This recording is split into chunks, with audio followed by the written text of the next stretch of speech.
Hello दोस्तों, मैं हूं गौरव और आज जो है मैं बिहार लाइब्रेरियन का जो ये महामैराथन सीरीज़ चला रहा हूं, जो आपको सारे एग्ज़ाम्स में वैसे तो आपको हेल्प करेगा।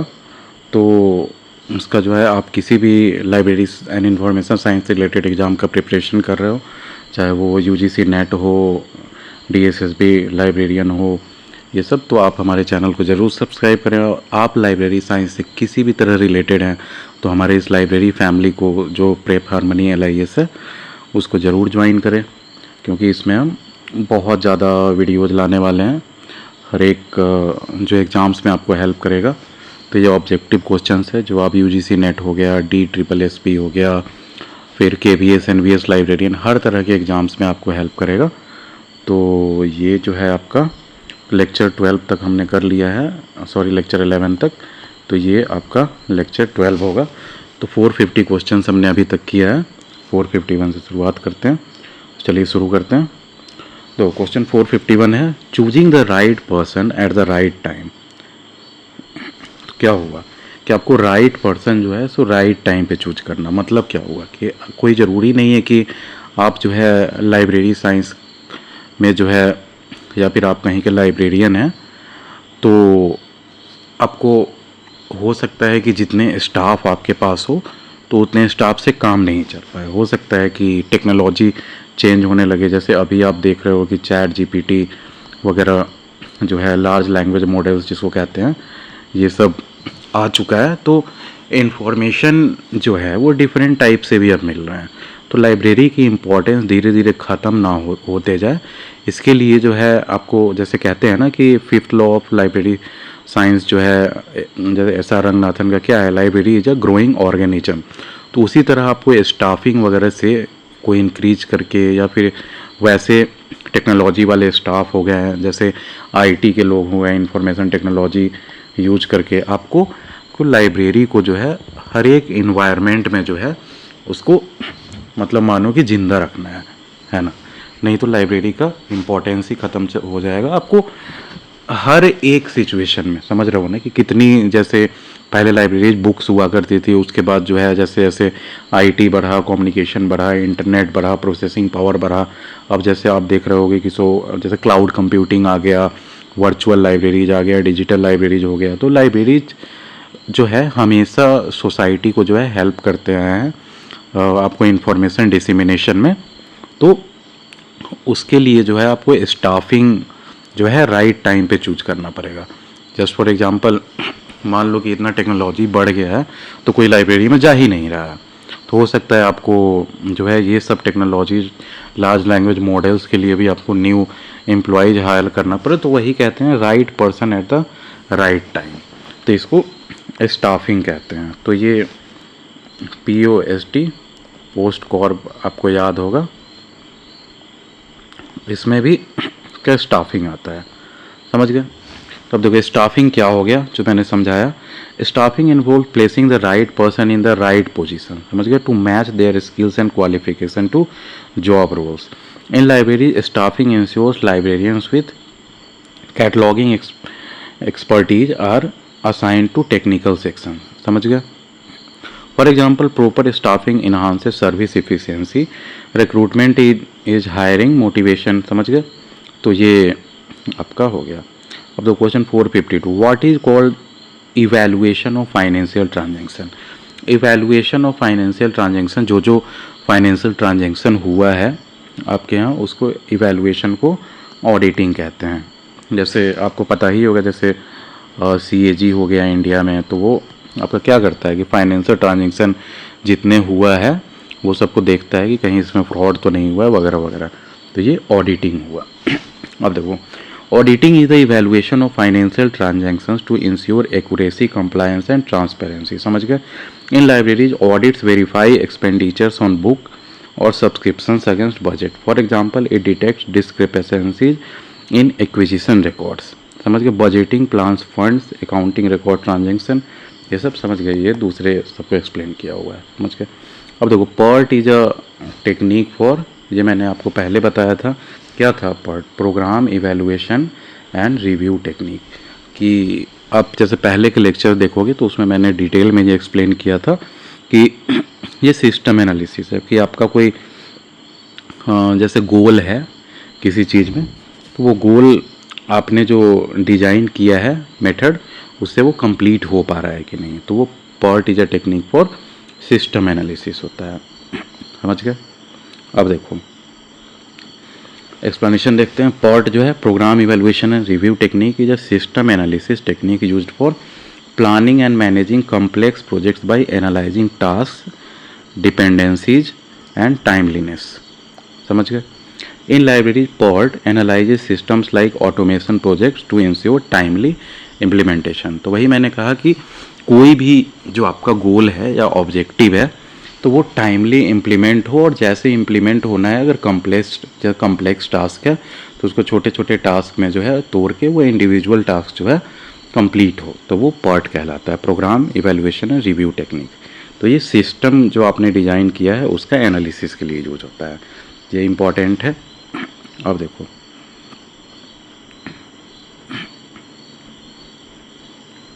Organisational chart show the structure of an organisation in the way, तो ये वर्टिकल। ऑर्गेनाइजेशनल चार्ट क्या हो गया कि आपका जो है पूरा ऑर्गेनाइजेशन में किस हिसाब से आपके बने हुए हैं, मतलब हायरार्की जो डिज़ाइन किया गया है।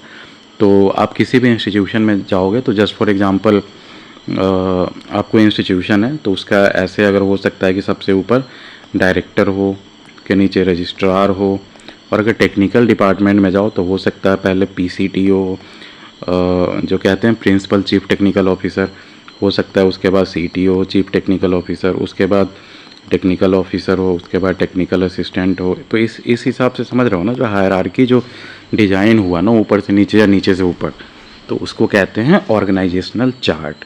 तो ये वर्टिकल होता है मोस्टली। देखो organisational chart depicts an organisation structure vertically showing hierarchical relationship from the top, कि ऊपर से नीचे जो कहते हैं, थ्रू प्रॉपर चैनल भी कह सकते हो इसको, या फिर पूरा किसके अंदर कौन आएगा उस हिसाब से, टू बॉटम। तो एग्जाम्पल डायरेक्टर जैसे सबसे हुआ, और ऊपर से नीचे आते आते लास्ट में आपका जैसे MTS जो होते थे पहले प्यून, वो सब टाइप के। तो ये सब आप मैं बस एग्जाम्पल दे रहा हूँ हायरार्की का, तो वो हो गया। अब देखो इन लाइब्रेरी जो vertical chart illustrates roles like chief librarian to circular assistants. समझ गए? तो for example it clarifies reporting lines aiding coordination. तो कौन किसको रिपोर्ट करेगा जो है, इससे आपका कोऑर्डिनेशन बढ़ता है। अब देखो horizontal chart shows lateral relationship. समझ गए? अब देखो क्वेश्चन 455 है, the method of estimating funds for libraries are proportional method, method of details and per capita. Per capita क्या होता है कि देखो कोई भी स्कूल में आपने देखा होगा या फिर कॉलेजेस का कितने बार जो है मतलब लाइब्रेरी के रूल्स होते हैं इस टाइप से। पहले तो रूल्स रेगुलेशन डिज़ाइन किए जाते हैं, उसके बाद उसको जो है आपको इम्प्लीमेंट किया जाता है। हो सकता है कि वो रूल्स 100% लागू ना हो, लेकिन रूल्स तो होते हैं ना। जस्ट फॉर एग्जांपल मान लो कि कितने जगह होता है कि 50 रुपी पर स्टूडेंट आपके लाइब्रेरी के चार्ज हों, तो ये इस टाइप के रूल्स हो सकते हैं। तो एस्टिमेटिंग फंड्स जो है सो प्रोपोर्शनल मेथड के अनुसार होता है कि जितने ज़्यादा स्टूडेंट या जितने ज़्यादा स्टाफ उतने ज़्यादा लाइब्रेरी को फंड, तो ये पर कैपिटा देखा जाता है। समझ गए? अब देखो library fund estimation methods include the proportional methods. Proportional क्या हो गया? Based on institutional budget share, कि मान लो इंस्टीट्यूट को जितना पैसा आया है उसका 5% जो है पैसा लाइब्रेरी फंड को जाएगा, तो ये प्रोपोर्शनल मेथड हो गया। कि अब मान लो कि जैसे 50 करोड़ फंड हुआ तो उसका भी 5% आएगा, 100 करोड़ फंड है तो उसका भी 5%। तो जैसे जैसे फंड का अमाउंट इंक्रीज होगा वैसे वैसे फंड एलोकेशन जो है आपके कि कितना फंड लाइब्रेरी को दिया जा रहा है वो भी बढ़ते जाएगा। अब देखो मेथड ऑफ डिटेल समझ गए। आइटमाइज एक्सपेंडिचर्स, कि कितना एक्सपेंडिचर हो रहा है पर जो है स्टूडेंट या फिर पैट्रॉन कह लो आप, कि मान लो कि आपका जब पर स्टूडेंट लाइब्रेरी कार्ड बनाने में इतना है, पर स्टूडेंट लाइब्रेरी एक्सपेंडिचर इतना बढ़ाना पड़ता है क्योंकि जो है उतने ज़्यादा चेयर्स, डेस्क, अलमीराज वगैरह लगाना पड़ेंगे। तो ये सब हो गया। And per capita method, per capita method क्या हो गया? फिक्स्ड अमाउंट पर यूजर, जो मैंने बताया जैसे 50 रुपी पर स्टूडेंट। समझ गए? अब देखो, for example universities allocate ₹15 per student for libraries, UGC norms है। समझ गए। अब देखो पीपीबीएस बजटिंग टेक्निक, तो पीपीबीएस मैंने पहले के लेक्चर्स में एक्सप्लेन किया है सही से। ये क्या होता था, planning programme budget system. Planning programme budget system जो है ये मैंने बताया था कि ये डिफेंस से, यूएस डिफेंस से रिलेटेड है। तो ये पहले रैंड कॉरपोरेशन जो है यूएसए का, उसके द्वारा डेवलप किया गया था। मैंने पहले भी बताया है, रॉबर्ट मैकनमारा जो थे उनके द्वारा डेवलप किया गया था। और ये तो रैंड कॉरपोरेशन जो है ये आगे जो है काम करने लगा यूएस डिपार्टमेंट ऑफ डिफेंस के साथ। तो वो ये हो गया रॉबर्ट मैकनमारा। तो पीपीबीएस आप ये इम्पॉर्टेंट है, आप याद कर लो। तो देखो, the planning programme budget system was developed by the Rand Corporation and implemented by, और ये इम्प्लीमेंट किसको, मतलब डेवलप किसके द्वारा किया गया, तो रैंड कॉरपोरेशन द्वारा, और इम्प्लीमेंट किया गया Robert McNamara at the US department of defence in 1961। ये रैंड कॉरपोरेशन जो है इसको 1950s में डेवलप किया था अगर आता है कहीं पे तो, और इसको इम्प्लीमेंट किया गया था यूएस डिपार्टमेंट ऑफ डिफेंस द्वारा 1961 में। ये भी इम्पॉर्टेंट है, आप याद कर लो। अब देखो, PPBS links budget to programme goals. आप इसके पहले के लेक्चर देख सकते हो, मैंने उसमें बहुत अच्छे से एक्सप्लेन किया है कि आपका प्रोग्राम का जो गोल्स और ऑब्जेक्टिव्स है उसके अनुसार जो है आपको रिसोर्सेज एलोकेट करना है, और उसी के अनुसार आपको जो है सारा काम करना है। कि जैसे कोई बहुत बड़ा मतलब काम है, उसको छोटे छोटे काम में तोड़ दिया जाएगा और सारे काम को जो है इंडिविजुअली इम्प्लीमेंट किया जाएगा, और अलग अलग स्केल पे। मान लो कि ये काम टेक्नोलॉजी डेवलप करने वाला सबसे ज़्यादा है तो उसमें बजट ज़्यादा दिया जाएगा, है ना। तो वो सब टाइप से हो गया। तो ये प्लानिंग प्रोग्राम बजट सिस्टम, ये आप याद कर लो। तो समझ गए। तो PPBS links budget to programme goals हो गया, optimising resources use. For example libraries use PPBS to fund specific services. समझ गए, लाइक डिजिटल एक्सेस, कि डिजिटल एक्सेस आपको चाहिए तो वो उसके लिए हो सकता है स्पेसिफिकली लाइब्रेरी को जो है उस हिसाब से अपग्रेड करना पड़े। समझ गए, तो वो हुआ। अब देखो, ये आपको याद होगा पीटर पियर जो था, ये आपको क्या जीरो बेस्ड बजटिंग डेवलप किया था। एल उर्विक जो थे, ये आपका किस चीज़ से रिलेटेड है, पोस्ट कॉर्प थियरी जो था, POSD CORB, याद है ना क्या था। तो वही, अगर नहीं याद हो तो आप दोबारा देख लो हमारा पिछले लेक्चर्स। अब देखो क्वेश्चन 457 जो है, इन मेथड अ मिनिमम अमाउंट पर head is fixed which is considered essential for providing standard library services. समझ गए, पर कैपिटा वाला में ही होगा। पर हेड जो है तो इसका मतलब पर कैपिटा होगा। समझ गए, जैसे मैंने बताया कि ₹15 पर स्टूडेंट जो है दिया जाता था, वो सब हो गया। अब क्वेश्चन 458 जो है, according to the method all items of expenditure of a library are accounted for while preparing the financial estimate. समझ गए, क्या फाइनेंशियल एस्टीमेट किसी लाइब्रेरी का प्रिपेयर कर रहे हो तो उसमें सारा चीज़ जो है वो अकाउंट किया जाता है कि इस चीज़ पे कितना खर्च होगा, इस चीज़ पे कितना खर्च होगा, नए अगर बिल्डिंग बनाने हैं तो उस पर कितना खर्च होगा, इस टाइप से। These are two types, first होगा रेकरिंग और करेंट एक्सपेंडिचर, दूसरा नॉन रेकरिंग और कैपिटल एक्सपेंडिचर। तो ये किस में होता है, तो मेथड ऑफ डिटेल्स में होता है। समझ गया। अब देखो, the method of details account for all library expenditure. समझ गए, ये इससे याद कर लो, ये डिटेल्स में मतलब मान लो कि सारा एक्सपेंडिचर है और उसमें ऑल लाइब्रेरी एक्सपेंडिचर है और उसका इंडिविजुअल पता करना है तो डिटेल्स से ही पता चलेगा, ऐसे याद कर सकते हो। तो this method of details account for all library expenditure items categorized as recurring, example salaries, subscriptions and non recurring, example furniture building। recurring क्या हुआ, समझ रहे हो ना, कि आपको वो हर साल जो है फंड करना है। कि मान लो कि आप कोई जैसे जर्नल है, जर्नल या ई बुक है, तो इसका आपने पब्लिशर से सब्सक्रिप्शन ले सकता है, तो जैसे ले रखा है आपने, तो ये हर साल ही आपको पे करना पड़ेगा, है ना। हर साल भी हो सकता है, अगर मतलब क्वार्टरली जैसे जर्नल पब्लिश हो रहा है तो क्वार्टरली हो सकता है, सब्सक्रिप्शन का आपको पे करना हो पैसा तो वही हुआ। तो ये रेकरिंग हुआ कि आपको हर बार पे करना है। अब नॉन रेकरिंग में क्या होता है कि जो परमानेंट एक्सपेंडिचर आपने एक ही बार कर दिया है ना, और एक ही बार कर दिया और उसके बाद जो है वो मतलब परमानेंट एक्सपेंडिचर हो गया, one time investment type.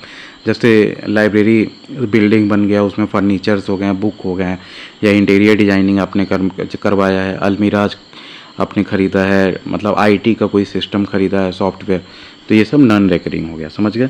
It provides a comprehensive budget by itemizing cost. समझ गए ये। अब देखो, dash recommended at a university should provide ₹15 per. अच्छा, ये क्वेश्चन कंप्लीट नहीं हो पाया है, तो इसमें जो था यूजीसी द्वारा डिफाइन किया गया था। अब देखो क्वेश्चन 371। अच्छा, यहाँ कुछ अरे रे, ये कुछ जो है क्वेश्चंस रिपीट हो गए हैं। अब हम आगे चलते हैं, रुको। ये सब मैंने पिछले लेक्चर्स में पढ़ाया है, आपने देखा होगा, हजबक थियरी वगैरह हो गया है ना। ये स्टाफिंग वाला हमने कंप्लीट कर लिया, पार्ट कंप्लीट कर लिया। ऑर्गेनाइजेशनल चार्ट्स वर्टिकल आपने अभी मैंने बताया, पर कैपिटा वाला मैंने क्वेश्चन बताया। ये जो है रॉबर्ट मैकनमारा का बताया मैंने आपको कि यूएस डिपार्टमेंट ऑफ डिफेंस हो गया। अब देखो मेथड ऑफ डिटेल्स मैंने बता दिया। हाँ, अब देखो क्वेश्चन 459 जो था, dash recommended at a university should provide ₹15 per student and ₹200 per teacher for acquiring reading materials for it library. तो ये आप याद कर लो, 15 पर स्टूडेंट है ₹15 और ₹200 पर टीचर, इस हिसाब से दिया जाएगा। तो ये कौन ऐसे दिया था? तो यूजीसी क्या है? तो यूनिवर्सिटी ग्रांट कमीशन, आपको पता होगा, जो ग्रांट देती है यूनिवर्सिटीज़ को, आपको फंडिंग देती है, मतलब समझ गए। तो ये रंगनाथन कमेटी द्वारा यूजीसी लाइब्रेरी कमेटी मतलब लीड किया गया था। रंगनाथन क्या थे इसके? चेयरमैन कह सकते हो। चेयरमैन जो है यूजीसी लाइब्रेरी कमेटी के एस आर रंगनाथन थे। उन्होंने ही ये दिया था कि ₹15 पर स्टूडेंट और ₹200 पर टीचर जो है सो फंड मिलना चाहिए लाइब्रेरीज को। देखो, UGC library committee chaired by doctor S R Ranganathan recommended ₹15 per student and ₹200 per teacher for university library reading materials to ensure adequate collection. समझ गए। ये सभी जो है मतलब बाकी के ऑप्शंस, उसके बारे में आप पढ़ भी सकते हो, जान भी सकते हो, वैसे मैं आगे बताऊंगा भी। तो जैसे कोठारी कमीशन है, तो वो जैसे ब्रॉडर एडुकेशन और भी ज़्यादा एडुकेशन थे उनके लिए काम किए थे, मैं आगे बताऊंगा। सैडलर जो है सो आपके सेकेंडरी एडुकेशन पे काम किए हैं। समझ गए। अब देखो क्वेश्चन 460 देखते हैं। According to 6.5% of the education budget as reasonable expenditure on library, but this could vary say from 6.5% to 10% depending on the stage of the development of each university library. At the early stage of development, percentage may go up to 10%. तो ये किसके द्वारा दिया गया है? Kothari commission द्वारा। ये बहुत इंपॉर्टेंट है, वेरी इंपॉर्टेंट। कोठारी कमीशन ऐसे याद कर लो, जहाँ पे भी 6.5% होना और 10% ऐसे लिखा हो तो आप जान लो कि वो कोठारी कमीशन है।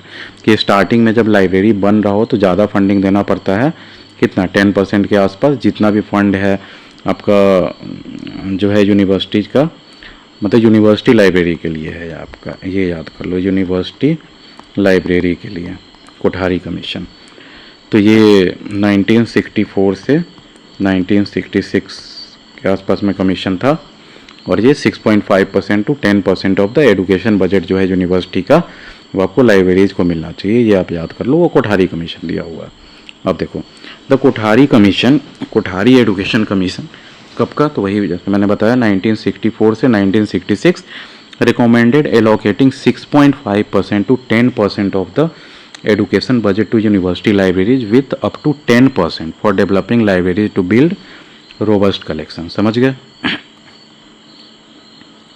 अब देखो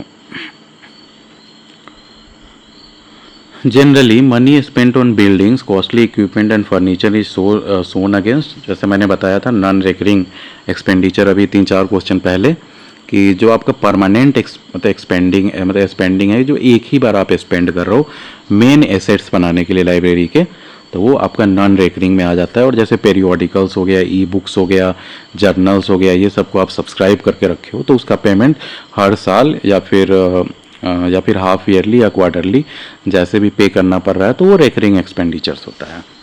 समझ गए?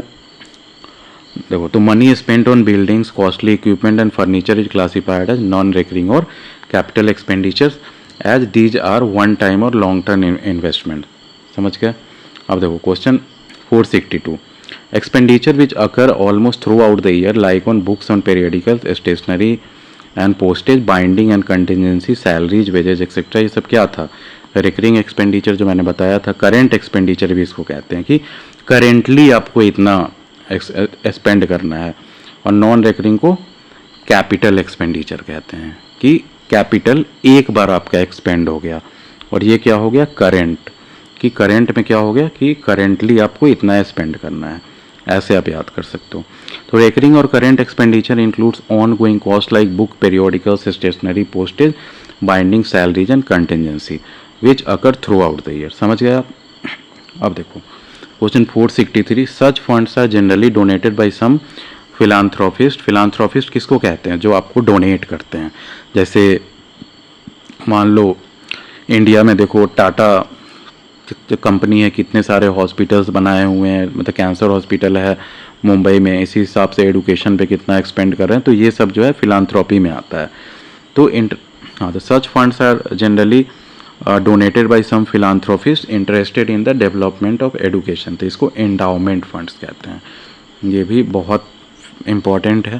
देखो ये इंडिया में जैसे उतना ज़्यादा पॉपुलर अभी तक नहीं था, अब धीरे धीरे पॉपुलर हो रहा है। तो इंडाउमेंट फंड्स, जैसे मैं एग्जांपल बताऊंगा कि आप देखोगे कि जैसे हार्वर्ड हो गया, कहाँ का है ये? यूएस का है। MIT हो गया, ऑक्सफोर्ड हो गया। ऑक्सफोर्ड तो वैसे लंदन में है, तो इसी टाइप का मैं बस एग्जांपल दे रहा हूँ। तो ये सब में देखोगे कि इनके जो एलुमिनाई हैं, जो वहाँ से पास आउट हुए हैं, वो बहुत बार डोनेट करते हैं अपने कॉलेजेस को, ऐसे ही खुशी से। तो वैसे ही तो उसको एंडाउमेंट फंड्स कहते हैं। अब इसी टाइप का अब इंडिया में भी कल्चर आ रहा है। तो आज तक NITs हो गए, IIT, ये सबको कुछ टाइम पहले तक अलाउड नहीं था बाहर से फंडिंग लेना, मतलब ऐसे प्राइवेट फंडिंग लेना, उसको गवर्नमेंट ही फंड करती थी। अब धीरे धीरे ये अलाउ किया जा रहा है, तो इसको एंडाउमेंट फंड्स कहते हैं। समझ गए? अब देखो एक्सप्लेनेशन भी देख लो। Endowment funds are donations from philanthropist to support educational development, often providing long term income for libraries through interest. समझ गए? मान लो कि 100 करोड़ जो है कोई डोनेट कर दिया, तो वो जैसे बैंक के थ्रू डोनेट कर दिया गया, और उसका जो इंटरेस्ट आ रहा है वो फंड हमेशा यूज करते जाएगा। हो सकता है स्कॉलरशिप देने में, ग्रांट देने में, इस टाइप से। For example endowments fund special collection और स्कॉलरशिप। देखो अब UGC और RRLF, जो RRLF क्या था? राजा राम मोहन राय लाइब्रेरी फाउंडेशन, कहाँ है ये? तो कोलकाता में। तो are non government funded and membership fees are contribution non donation. समझ गए? अब देखो क्वेश्चन 464 है, dash is an estimate of an itemized और एक्सपेक्टेड इनकम एंड एक्सपेंस और operating result for a given period. ज़्यादातर 1 साल का ही होता है।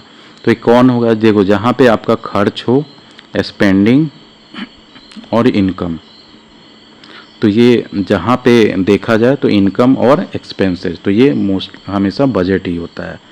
कहीं भी बजट बनाया जाता है, जैसे गवर्नमेंट का बजट देखते होगे, हर साल आता है ना, तो क्या होता है उसमें कि हमने इतना स्पेंड किया और इतना टैक्स से कलेक्शन किया, तो वो बजट हो जाएगा।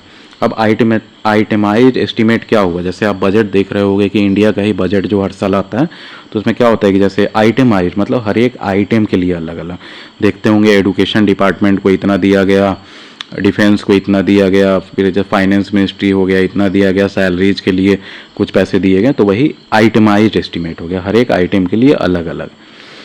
Of expected income and expenses for a given period, typically 1 year के लिए ही मोस्टली बजट बनता है। गाइडिंग फाइनेंशियल प्लानिंग, सब समझ गए? In library budget allocate funds for books, staff and infrastructure. समझ गए? अब देखो question 465 for acquisition of 6000 books in a library in a year doctor S R Ranganathan in his staff formula has recommended. तो 6000 books आपको acquire करना है, तो उसके लिए 3 प्रोफेशनल स्टाफ उन्होंने आपको रेकमेंड किया है कि अगर 6000 बुक तक आप एक्वायर कर रहे हो एक साल में, तो उसके लिए 3 एटलीस्ट प्रोफेशनल स्टाफ की ज़रूरत है।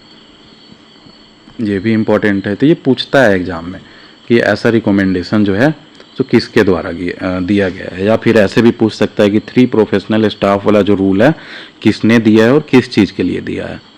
तो ये इम्पोर्टेंट है। देखो, एस आर रंगनाथन से staff formula recommend 3 professional staff for acquiring 6000 books annually based on his principles for efficient library operation. समझ गए?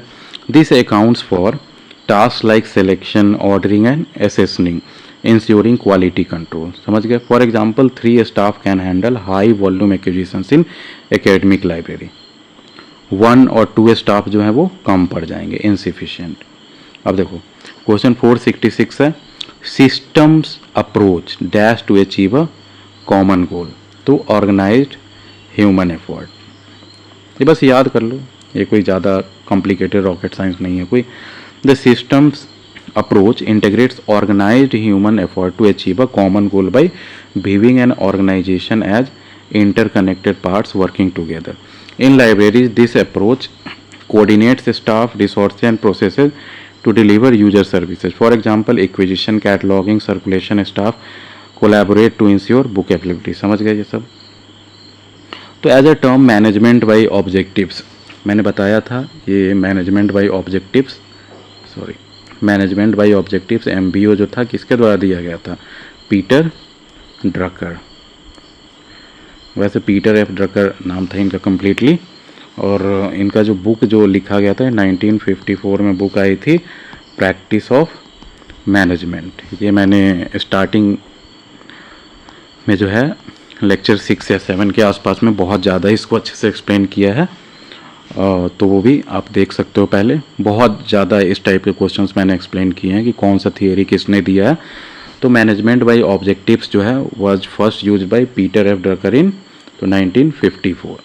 बुक आप समझ गए, प्रैक्टिस ऑफ मैनेजमेंट नाम है। देखो Peter Drucker first use the term management by objectives in his book 1954। मैंने बताया द प्रैक्टिस ऑफ मैनेजमेंट। समझ गए? अब देखो मैनेजमेंट बाय ऑब्जेक्टिव्स इन्वॉल्व। देखो मैनेजमेंट बाय ऑब्जेक्टिव्स का क्या मीनिंग हुआ कि आपको ऑब्जेक्टिव क्लियर होना चाहिए कि हमारा जो है फाइनल हमारा ये रिजल्ट आना है, और उसी के अनुसार जो है आपको पूरा का पूरा ऐसा स्ट्रक्चर डिजाइन करना है कि आप ऑब्जेक्टिव जो है अचीव कर पाएँ। तो वही है। तो प्रैक्टिस ऑफ मैनेजमेंट 1954 का बुक था पीटर F ड्रकर का। तो management by objective involves specific measurable goals collaboratively to align individual and organisational objectives. समझ गए? Question 468 unity is strength is the principle of management advocated by. Unity is strength Henri Fayol द्वारा दिया गया था। इसको unity is strength को जो है हेनरी फेयोल द्वारा जो दिया गया था ना, इसका जो एस्पिरिट डी कॉप्स भी कहते हैं इसको। ये 14 जो है रूल्स जो दिया गया था उसमें जो है मतलब हेनरी फेयोल द्वारा जो मैनेजमेंट का उसमें एक रूल था। ये मैंने पहले ये बहुत अच्छे से एक्सप्लेन किया, आप देख सकते हो लेक्चर्स। अगर आप सारे लेक्चर देखे होंगे तो आपको याद होगा मैंने बहुत अच्छे से एक्सप्लेन किया था। Esprit de corps Henri Fayol जो है यूनिटीज स्ट्रेंथ जो है स्पिरिट डे कॉप्स का ही मीनिंग है। समझ गए? अब देखो explanation. Henri Fayol advocated unity is strength through his principle of esprit de corps, one of his देखो मैंने बताया 14 प्रिंसिपल्स ऑफ मैनेजमेंट। अब एम्फेसाइजिंग टीम हार्मनी। समझ गए कि टीम जो है सो हार्मनी में एक साथ कोऑर्डिनेट करके काम करेगी, तो उसको स्पिरिट डे कॉप्स कहते हैं। To enhance organisational efficiency. समझ गए? In library this fosters collaboration among staff for task like organising books fairs, ये सब। समझ गए? अब देखो क्वेश्चन 469 है staffing is concerned with providing and maintaining तो ये ह्यूमन के लिए ही है, ह्यूमन स्टाफ के लिए। तो वही staffing involve providing and maintaining human resources by recruiting, training and retaining skill employees in library. Staffing ensures librarians are qualified for roles like cataloging or reference services. For example, hiring trained staff improves user assistance quality. समझ गए? अब question 470 देखते हैं। Dash improves the planning and control of operations by providing better information for decision making. तो ये management information system, ये भी important है।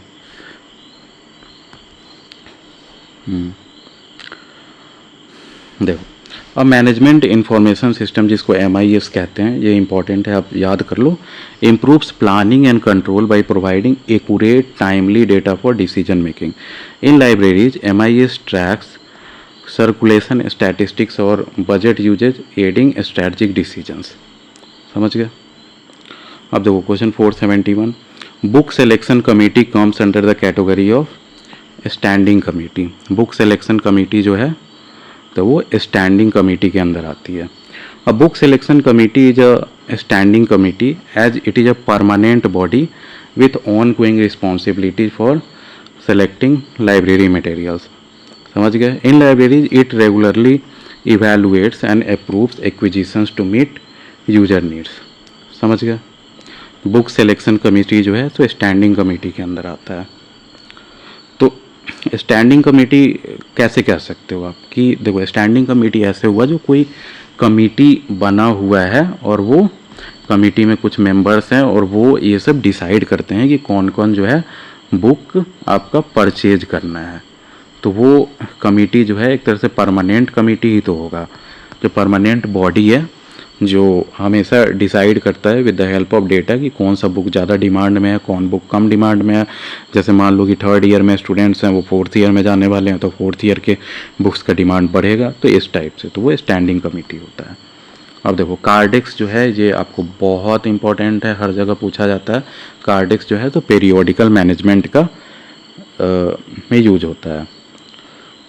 ये आपका रिकॉर्ड सिस्टम है कि पेरियोडिकल्स, जैसे मान लो पेरियोडिकल्स पता है ना, जो हर, जैसे मान लो कुछ मंथली पब्लिश हो रहा है पेरियोडिकल्स, कुछ जो है आपका क्वार्टरली पब्लिश हो रहा है, कोई सेमी एनुअली कह सकते हो कि हाफ ईयरली, और कुछ एनुअली पब्लिश होता है। तो ये सब समझ गए? तो ये पेरियोडिकल मैनेजमेंट का जो है कार्डेक्स सिस्टम है। The Cardex is a visible record system used for periodical management, tracking subscription details, issue receipts, and renewals.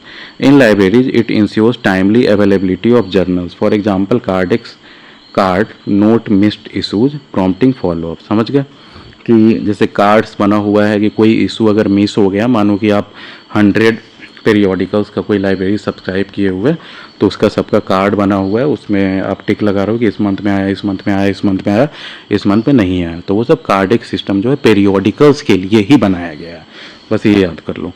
समझ गया? अब देखो, her Majesty's stationery office is a publisher of, तो ये ब्रिटिश गवर्नमेंट का है। तो हर मैजेस्टी, ये क्राउन के लिए यूज होता है। ये जो है ब्रिटेन में क्वीन, जैसे एलिजाबेथ थी, तो ये क्वीन थी। अब जो है क्वीन, उन्हीं के जो भाई हैं या जो भी हस्बैंड हैं, देख लेना आप, वो अब बन चुके हैं। तो ये मैजेस्टी जब आए तो आप समझ लो कि वो ब्रिटेन से ही रिलेटेड है, ठीक है? क्योंकि अमेरिका में ऐसा किंग का कोई रूल है नहीं, रशिया में भी कोई ऐसा किंग को प्राथमिकता नहीं दिया जाता है। इंडिया में तो आपको पता ही है कि सब सिस्टम खत्म हो चुका है किंग क्वीन वगैरह का। तो वो अब जैसे इंडिया में प्रेसिडेंट होता है सिंबॉलिक हेड, वहाँ पे किंग या क्वीन जो हुआ, रॉयल फैमिली, वो होता है। तो ये ब्रिटेन का है। देखो, Her Majesty Stationery Office HMSO now part of the National Archives. National Archives क्या होता है? जैसे इंडिया का भी, मतलब इंडियन नेशनल आर्काइव जो है वो होता है कि आपका जितने भी पास्ट के जो मान लो कि मैन्यूस्क्रिप्ट्स हैं या हिस्टोरिकल डॉक्यूमेंट्स हैं, तो ये सब आर्काइव्स, वो आर्काइव्स में रखे रहते हैं। आर्काइव्स मतलब कलेक्शन हो गया ऐसे ऐसे डॉक्यूमेंट्स का। ये जो publisher for the British government, producing official documents like legislation and reports. In libraries, HMSO publications are vital for legal and policy research. समझ गया? For example, they include UK parliamentary papers. समझ गए। अब देखो, in Drury's principle of book selection dash is the central character. तो reader के around ही जो है बुक सिलेक्शन किया जाता है।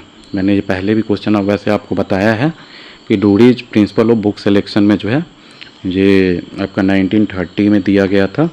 तो इसमें जो है रीडर के अराउंड आपको जो है सब चीज़ डिटरमिन करना पड़ता है कि रीडर का इंटरेस्ट क्या है। ऐसा नहीं कि रीडर कुछ और चाह रहा है और आप जो है पूरा लाइब्रेरी में रिलीजन के बुक पढ़ दिए, है ना। अगर मान लो कि कोई आईआईटी की लाइब्रेरी है और उसमें केवल जैसे बैचलर्स की पढ़ाई हो रही है और उसमें नया बैच आया है, मान लो कि मतलब 120 स्टूडेंट्स और बढ़ाए गए हैं उसमें स्टूडेंट इनटेक, तो फर्स्ट ईयर के जो बुक्स होते हैं उसका ज़्यादा डिमांड होगा। तो इसीलिए यूजर सेंट्रिक अप्रोच होता है ये ड्रूडीज प्रिंसिपल ऑफ बुक सिलेक्शन। समझ गए। तो ये रीडर देखो, ड्रूडी का फुल फॉर्म क्या नाम था, तो FJ ड्रूडीज बुक सिलेक्शन प्रिंसिपल्स 1930 में जो पब्लिश हुआ था। जैसे मैंने पहले भी बताया है लेक्चर्स में, अगर आप देखोगे तो बहुत डिटेल में मैंने एक्सप्लेन किया था। To provide the right book to the right reader at the right time. समझ गए। Centres the readers as the key focus. It prioritises user needs and interest in building collection. समझ गए। For example, libraries select text books for a student based on curricula. समझ गए। A critical evaluation of book is made through तो book review. तो book का जो review है उसी को जो है क्रिटिकल इवैल्यूएशन ऑफ बुक हुआ। बुक रिव्यू आप देखे होंगे ना कि वीडियो लेक्चर्स भी आजकल आता है, कितना वेबसाइट्स पे दिया रहता है। तो बुक का रिव्यू को कोई पढ़ता है और फिर बताता है कि ये बुक इस चीज़ के बारे में है, इस चीज़ में फ़ायदा कर सकता है इस हिसाब से। तो ये बुक रिव्यू का है। समझ गए। देखो, a book review is a critical evaluation of a book assessing its content, style, relevance, often published in journals और न्यूज़पेपर। समझ गए। जैसे मान लो कि कोई हमारे फॉर्मर रॉ चीफ थे, तो वो सिक्योरिटी इशूज़ पे कोई नया बुक लिखे हैं जो अपना जितना एक्सपीरियंस रहा है उस हिसाब से। तो बुक रिव्यू वगैरह जो है बुक को पॉपुलराइज करने के लिए भी यूज होता है। ये सब हो गया। आपको कोई क्वेश्चन समझ में नहीं आए तो आप जो है कमेंट सेक्शन में आप लिख सकते हैं, मैं जो है अच्छे से और ज़्यादा एक्सप्लेन कर दूंगा। तो इन library review guide acquisition decisions. समझ गए। For example, a positive review may prompt purchasing a new title. समझ गए। अब देखो, micro images printed on a seat और फिल्म इज कॉल्ड तो माइक्रोफिश या माइक्रो फिल्म भी मैंने बहुत जगह देखा है, तो ये देख लेना आप। देखो, microfiche is a flat sheet of film containing micro images of documents use for compact storage in library. देखो, ये ऐसा होता था ना कि पहले, अब तो आपका डिजिटल में जो है इतना ज़्यादा स्टोरेज कैपेसिटी वगैरह आ गया और इंटरनेट बढ़ गया, फिर अब जो है जैसे क्लाउड कंप्यूटिंग का कंसेप्ट आ चुका है ना। तो पहले ये सब नहीं था। तो उस समय जो है बुक्स को स्टोर करने के लिए लॉन्ग टर्म तक और स्पेस आपका ज़्यादा ये ना हो, तो एक ऐसे जैसे फिल्म आप पुराने टाइप का रील जो देखे होंगे, तो इसमें फिल्म में छोटा छोटा जो है इमेज में आपका इमेज के फॉर्म में जो मैग्नीफाई करके देखा जा सके, तो उसको बना दिया गया। जब बना दिया था तब जब पेज वाइज, ठीक है, कि आप उसको प्रोजेक्टर पे या फिर उसको जो एक्सेस करने का जो डिवाइस या टेक्नोलॉजी होगा उसके द्वारा देख सकते हैं। For example, it preserve newspapers और आर्काइव एसेसेबल वाया रीडर्स। समझ गए। Microfilm is a reel format, opaque cards. समझ गए ये सब। अब देखो, क्वेश्चन 477 है, acquisition work in a library comprises 3 distinct functions such as selection, procurement and assessing. Acquisition, समझ गए कि बुक आप खरीद रहे हो, एक्वायर कर रहे हो, तो उसमें क्या क्या होता है फंक्शन। जैसे सिलेक्शन, पहले आप बुक सिलेक्शन करोगे, उसके लिए सिलेक्शन कमिटीज़ भी जो मैंने अभी बताया जिसको स्टैंडिंग कमेटी कहते हैं, है ना, स्टैंडिंग कमेटी। उसके बाद क्या होगा, जैसे प्रोक्योरमेंट होगा कि उसको ख़रीदा जाएगा, फिर जो है उसका बिल्स वगैरह का पेमेंट होगा, तो ये सब प्रोक्योरमेंट में आ जाता है। अब असेसनिंग में क्या आ जाता है, जैसे मैंने पहले के लेक्चर्स में बताया है कि जैसे आपके लाइब्रेरी में जो है एक होता है एसेशन रजिस्टर, ये बहुत इंपॉर्टेंट क्वेश्चन है, एसेसन रजिस्टर पे बहुत बार पूछा गया। तो एसेसन रजिस्टर ये हो जाता है कि आपका बुक जब फाइनल परचेज हो गया तब अब उसके बाद जो लाइब्रेरी में जो रजिस्टर में उसका एंट्री किया जाता है उसको एसेसन रजिस्टर कहते हैं। समझ गया। इसका भी जो है साइज जो है 16 इंच इंटू 13 इंच, ये स्टैंडर्ड साइज है, ये आप याद कर सकते हो। समझ गया। तो उसमें चढ़ा दिया जाता है बुक का नाम कि ये बुक हमारे यहाँ परचेज हुआ है, तो एसेसनिंग हो गया।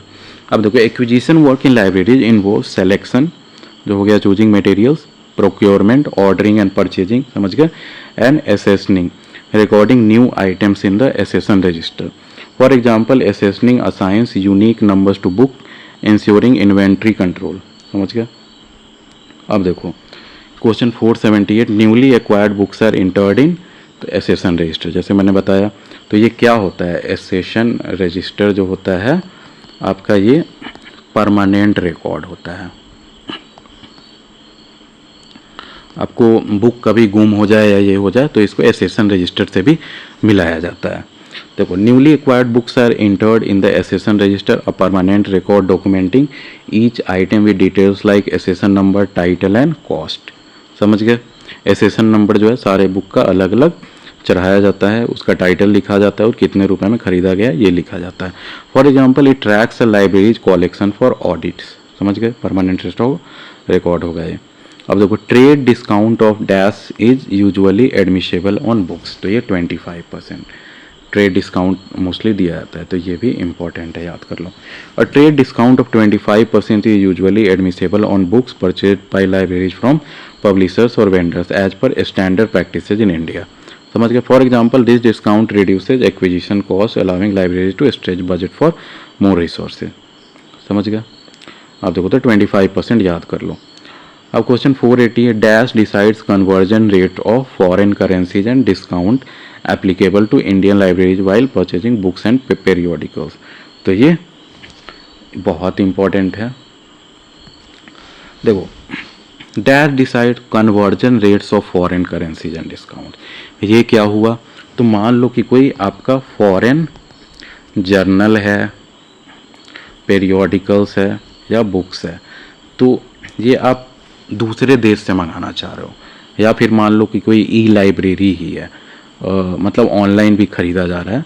समझ गए ना, जो जैसे सब्सक्रिप्शन वगैरह लिया जा रहा है, तो उसका जो आप ख़रीदोगे, मान लो कि यूएस से ही ख़रीदा जा रहा है, तो ये तो आपको इंडियन करेंसी में तो वो बेचेंगे नहीं, तो ये डॉलर में बेचेंगे। तो इसमें डॉलर का क्या रेट पे आप ख़रीदोगे, तो इसको जो है गुड्स ऑफिस कमेटी डिटरमिन करती है वो एक्सचेंज रेट की। मान लो कि अभी $1 जो है सो 84.5 रुपये पे चल रहा है ना। तो ये रेट तो हमेशा चेंज होते रहेगा, जब तक आप जैसे परचेज करोगे तब तक हर सेकंड चेंज होता है, तो कितना ज़्यादा चेंज हो गया रहेगा, है ना। तो वही जो एक रेट डिटरमिन किया जाएगा वो गुड ऑफिस कमेटी डिसाइड करता है। देखिए एक्सप्लेनेशन देखते हैं। The good offices committee in India decides conversion rates for foreign currencies and discounts for Indian libraries purchasing foreign books and periodicals. For example, a good offices committee negotiates favorable rates with publishers, reducing costs for academic libraries. समझ गए। अब देखो question 481, requesting a borrower to return the book before its due date is called, तो ये recall कहते हैं, ये भी इम्पोर्टेंट है। तो मतलब ड्यू जैसे डेट मान लो कि किसी को आप 1 महीने के लिए इशू किए हो कोई बुक, लेकिन आपको लग रहा है कि वो बुक को जो है पहले आप रिटर्न करवा के, कुछ भी उसके साथ हो सकता है कि आप मान लो कि वो बुक जो है किसी और को बहुत ज़्यादा अर्जेंट है, किसी जैसे प्रोफेसर को पढ़ाना है और उसको लेक्चर तैयार करने के लिए बहुत ज़रूरी है और वो एक ही बुक है लाइब्रेरी में, तो उसको रिकॉल कह सकते हैं। समझ गए।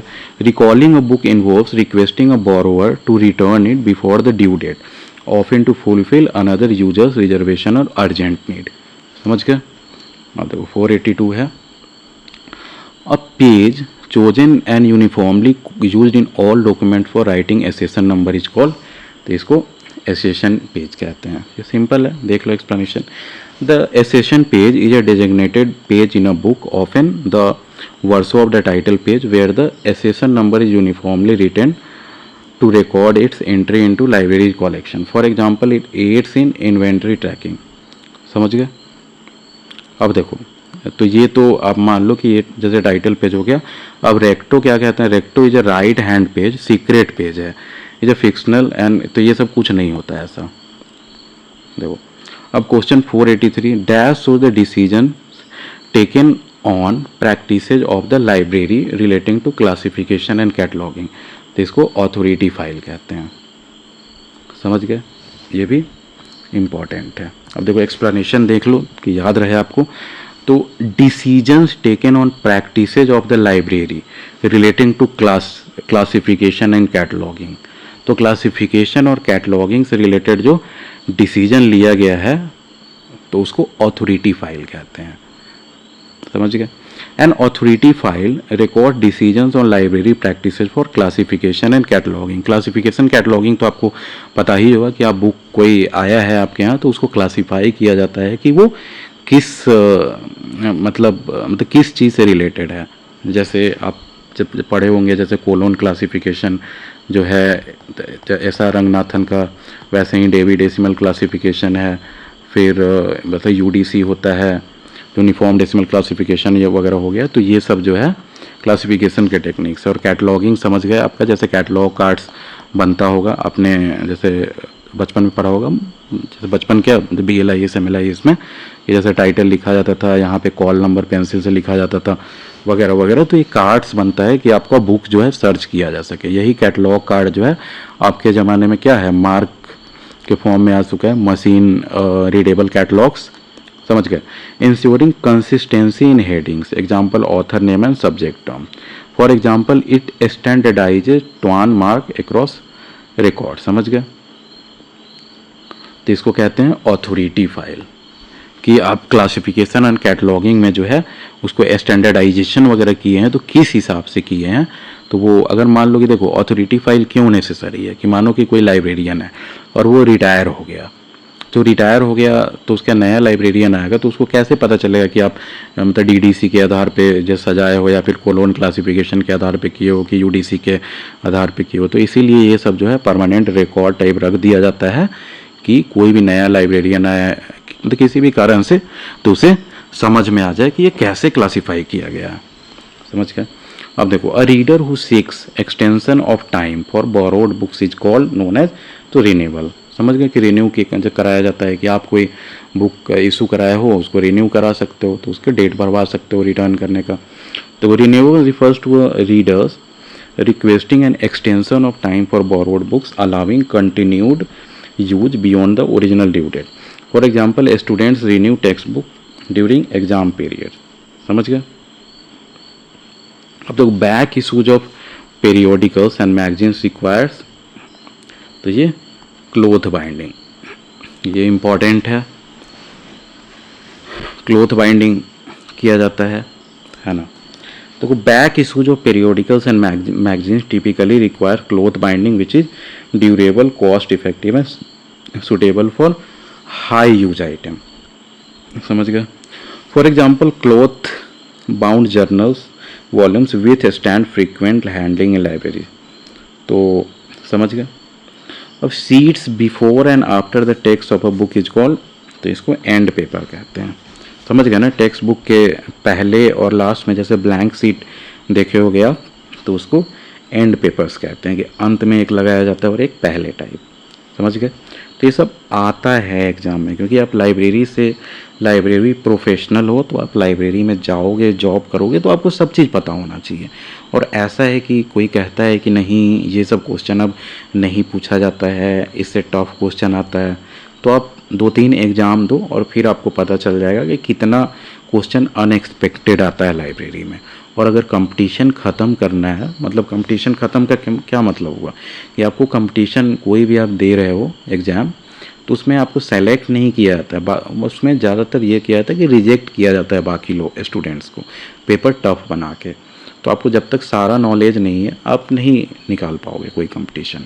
देख रहे होगे कि कितना जल्दी कट ऑफ्स भाग रहे हैं, 200 में से 180 185 तक कट ऑफ जा रहा है। तो जब तक आपको सारा चीज़ नहीं पता है, और अगर मान लो कि एग्ज़ाम में नहीं भी आया तो हो सकता है इंटरव्यू में पूछा जाए।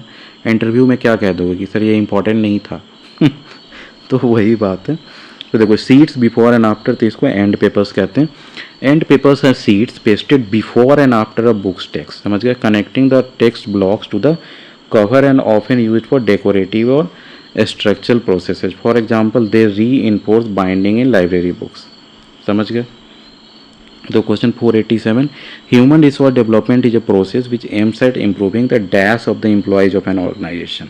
तो एचआर डिपार्टमेंट क्या करता है कि आपका स्किल्स वगैरह में इंक्रीज कराता है, आपके लिए सेमिनार्स ऑर्गेनाइज कराता है, प्रेजेंटेशंस ऑर्गेनाइज कराता है, और ह्यूमन रिसोर्स की ह्यूमंस का कैसे और ज़्यादा आपका स्किल डेवलप किया जाए ये सब पे ध्यान देता है। तो वही देखो सैलरी तो नहीं, स्किल्स एंड कॉम्पिटेंस, समझ गए। तो human resource development HRD aims to improve employees skills and competence through training, education and development program. In libraries HRD enhances librarians abilities in cataloging और डिजिटल सर्विसेज, समझ गए। For example training on OPAC क्या होता है, तो online जो libraries वाला होता है सिस्टम्स बूस्ट सर्विस इफिशिएंसी, समझ गए।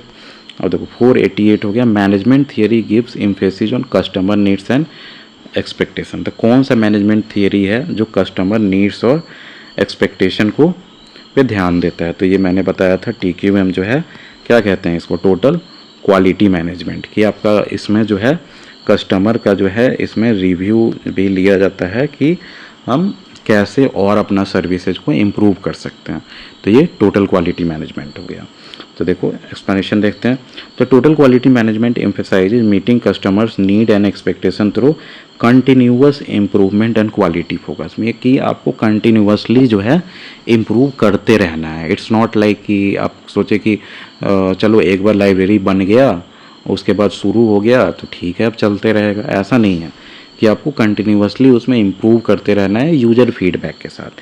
तो इसमें रिव्यूज या यूजर फीडबैक भी कह सकते हो कि ये सब आपको रेगुलरली लेते रहना है।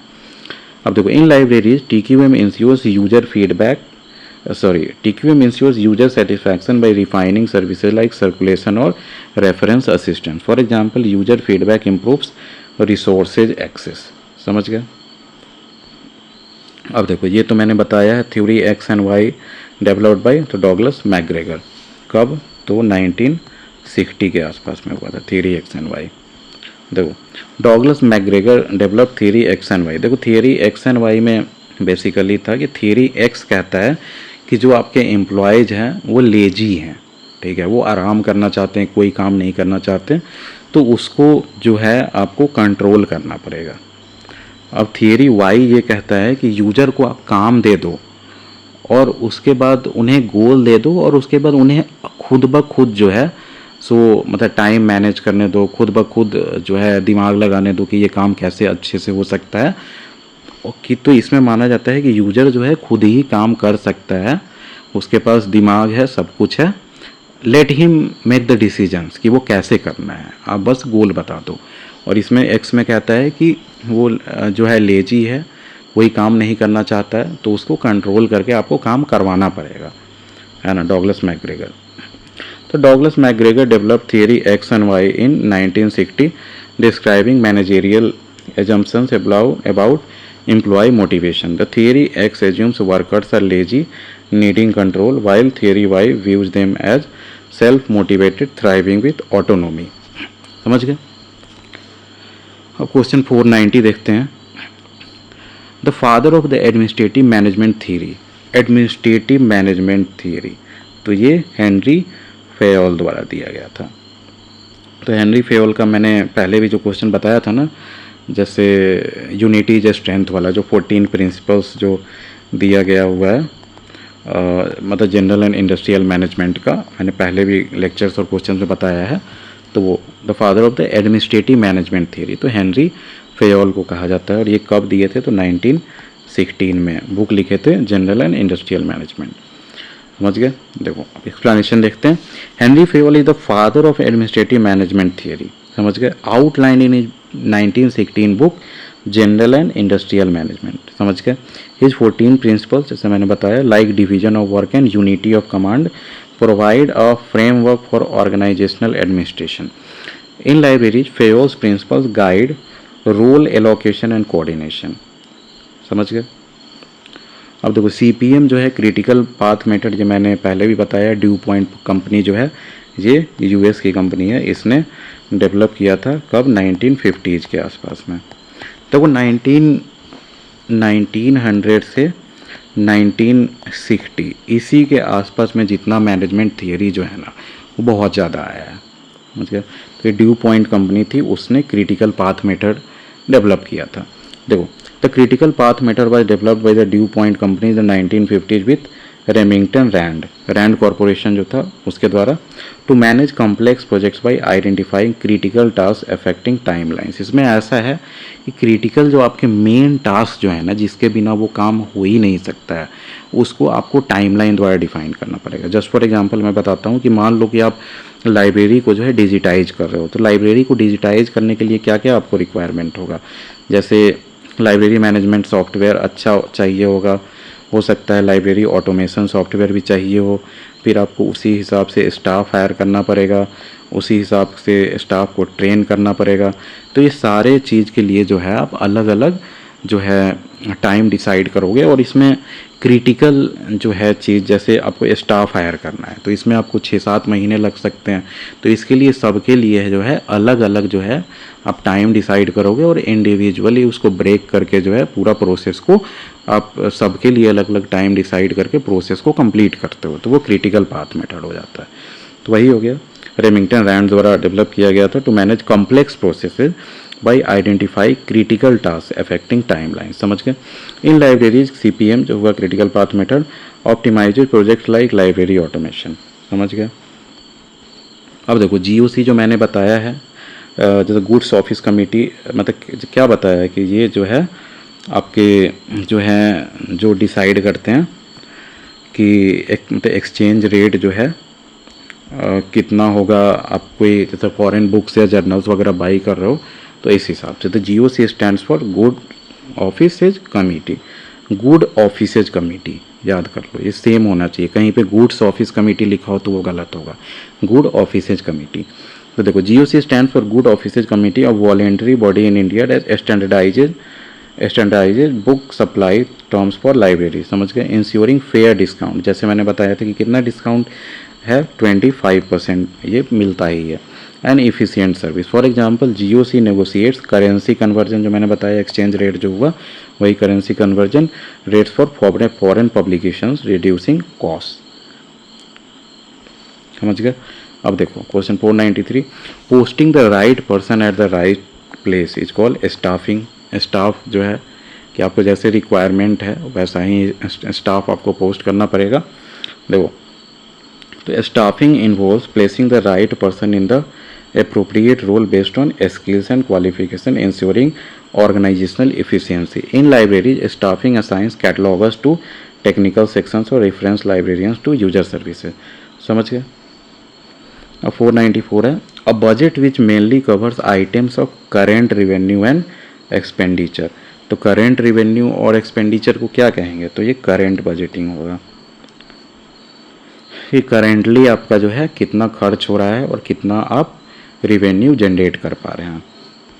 दो current budgeting covers items of current revenue expenditure such as salaries, subscriptions and maintenance which recur regularly. In libraries it funds ongoing operations like journal renewables. समझ गए? अब देखो question 495, dash fund can not be use for other purposes. तो non recurring funds जो है ये other purposes के लिए नहीं यूज होगा। The non-recurring funds allocated for capital expenditures like buildings or equipment cannot be used for other purposes as they are designated for a specific one-time investment. For example, funds for a new library building cannot be redirected to salary. समझ गए? जो मैंने बताया था non recurring जो है first time जैसे आप लाइब्रेरी इस्टेब्लिश कर रहे हो तो आपको जैसे लाइब्रेरी बिल्डिंग में होगा, जैसे बिल्डिंग बना रहे हो है ना, फिर जो फर्नीचर्स वगैरह हो गया, तो ये सब जो है आपका नॉन रिकरिंग में आता है। रिकरिंग में क्या आ जाएगा? जैसे पेरियोडिकल्स आप जब मंगवा रहे हो तो उसका सब्सक्रिप्शन ले रहे हो तो हर साल पे करना पड़ेगा, या हो सकता है कि मतलब हर 6 महीने पे करना हो, या फिर मंथली करना हो, तो ये सब टाइप से तो वो, या सैलरीज आप पे कर रहे हो तो ये सब जो है रेकरिंग एक्सपेंडिचर में आ जाता है। या आप ऐसे भी याद कर सकते हो कि आपको याद है कि एक रेकरिंग अकाउंट होता है ना। तो रेकरिंग अकाउंट में क्या होता है कि आप हर रोज़ पैसा डालते हो उसमें, इस हिसाब से आप याद कर लो। अब देखो क्वेश्चन 496 है, in any institution scrutiny of financial transaction is called, तो ऑडिटिंग, ये मैंने पहले भी बताया है, समझ के। अब देखो question 497, what are the 2 elements या part of the annual report of the library. तो annual report of the library का क्या होगा, तो डिस्क्रिप्टिव और स्टैटिस्टिकल, ये भी बहुत इंपॉर्टेंट है, मैंने बहुत एग्जाम्स में देखे हैं इसके क्वेश्चन। तो स्टैटिस्टिकल क्या होगा, तो एनुअल रिपोर्ट में आप स्टैटिस्टिक्स बता सकते हो कि मानो कि जो है आपके जैसे पहले इतने यूजर थे, अब ये इंक्रीज़ हुए हैं, पहले जैसे इतने हम जैसे मैगजीन्स लेते थे उसमें हमने 5% इंक्रीज़ किया है, तो ये सब स्टैटिस्टिकली बताओगे with the help of numbers. अब डिस्क्रिप्टिव में क्या होगा, डिस्क्रिप्टिव में आप जैसे बता सकते हो कि कोई नया सर्विस शुरू किए हो आप, जैसे लाइब्रेरी मैनेजमेंट सॉफ्टवेयर हो गया, वो आपने लिया है, तो वो कैसे कैसे काम करेगा, कैसे हेल्प करेगा, किस लिए आपने लिया, तो ये सब डिस्क्रिप्टिव होगा। देखो, तो अ libraries annual report comprises descriptive and statistical elements. Descriptive parts narrates activities, achievements and challenges. Example, new services introduced. जैसे मैंने बताया, while statistical parts provide quantitative data. समझ गया, जैसे क्वांटिटेटिव डेटा नंबर्स में होगा, सर्कुलेशन नंबर्स हो गया, एक्विजिशंस हो गया, कितना ज़्यादा आपने बुक लिया है, कितना ज़्यादा लोग बुक अब ले रहे हैं आपसे, है ना। For example, report might describe a digital library initiatives and list user registration. तो डिजिटल लाइब्रेरी इनिशिएटिव्स लोगे तो उसको कैसे बताओगे कि, तो इसको जो है तो आपको डिस्क्रिप्टिव फॉर्म में बताना पड़ेगा कि इससे ये फ़ायदा हुआ है और ये इस कारण से लिया गया था। अब एक्विजिशंस जो हो गया, सॉरी, एंड जैसे यूजर रजिस्ट्रेशंस हुआ, अब यूजर रजिस्ट्रेशंस मान लो कि जैसे पहले जो है जैसे 500 स्टूडेंट्स थे, अब जो है ये 600 स्टूडेंट्स हैं, तो ये नंबर्स में बताया जाएगा। अब देखो, who is the pioneer of the open access system in British library, तो जेम्स डफ ब्राउन। ये इम्पॉर्टेंट है, ऐसे याद कर सकते हो कि ओपन एक्सेस जो है ब्रिटिश लाइब्रेरी, ब्रिटिश और ब्राउन, ऐसे याद कर लो।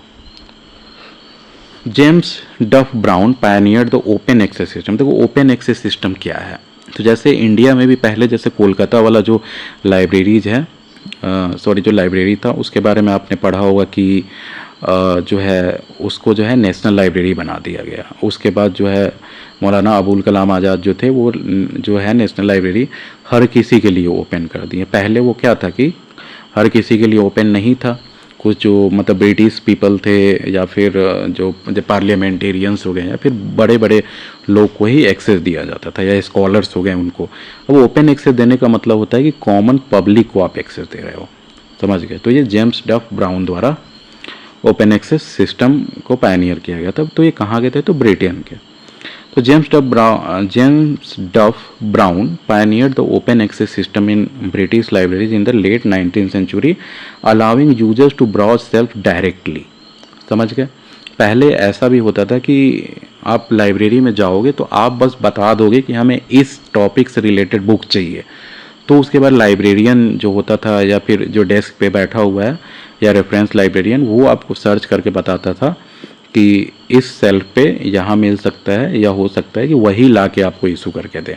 लेकिन ओपन एक्सेस कर दिया गया तो उसके बाद जो है कॉमन पब्लिक जो है वो जाएगी और वो सारा बुक्स देख सकती है सेल्फ पे कि अच्छा ये बुक रखा हुआ है, ये बुक रखा हुआ है, फिर अपने इंटरेस्ट के अनुसार जो है वो चूज करके इशू कराएगा। तो ये है, समझ गए। Allowing users to browse self directly, revolutionising library access.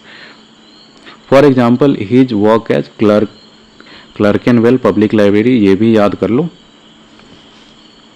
तो ये जेम्स डफ ब्राउन कहाँ काम करते थे, तो क्लर्केनवेल पब्लिक लाइब्रेरी 1893, समझ गए। अब देखो, when Browne charging system was started by Nina Browne. तो नीना ब्राउनी जो है ब्राउनी चार्जिंग सिस्टम 1895 के आसपास में स्टार्ट की थी, तो ये 1895।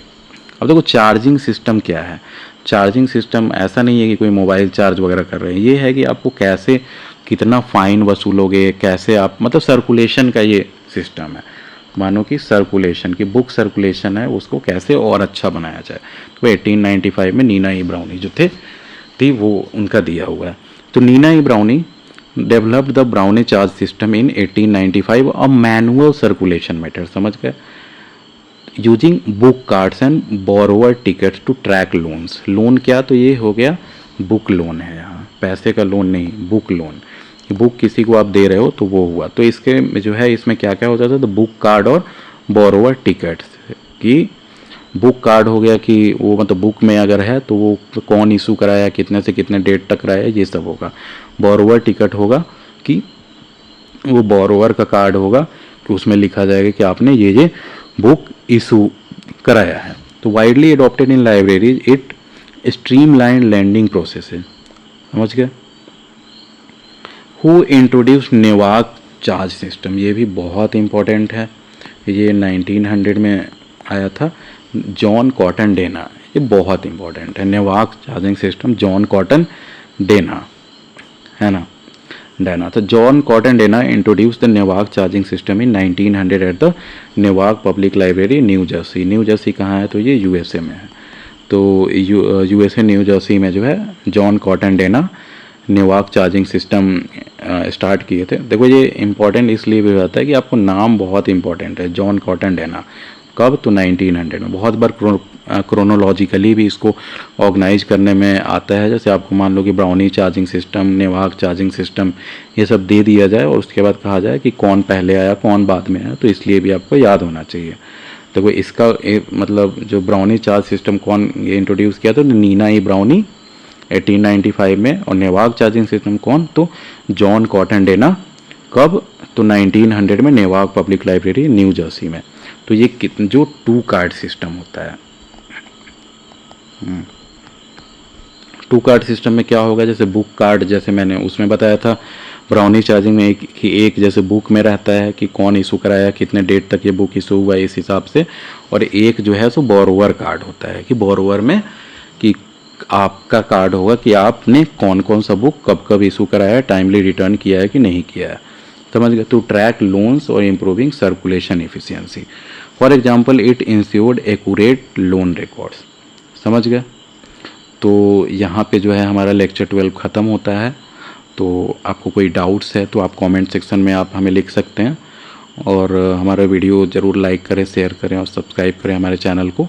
आप लाइब्रेरी से किसी भी तरह जुड़े हुए हैं, आप पढ़ाते हैं या फिर स्टूडेंट हो, यूजीसी नेट का तैयारी कर रहे हो, तो आप हमारे चैनल को ज़रूर सब्सक्राइब करें, क्योंकि हम इसमें पूरा लाइब्रेरी एंड इंफॉर्मेशन साइंस का सिलेबस लाने वाले हैं। तो हमारा लाइब्रेरी का फैमिली को ज़रूर बढ़ाते हैं। तो चलिए, thank you, have a nice day.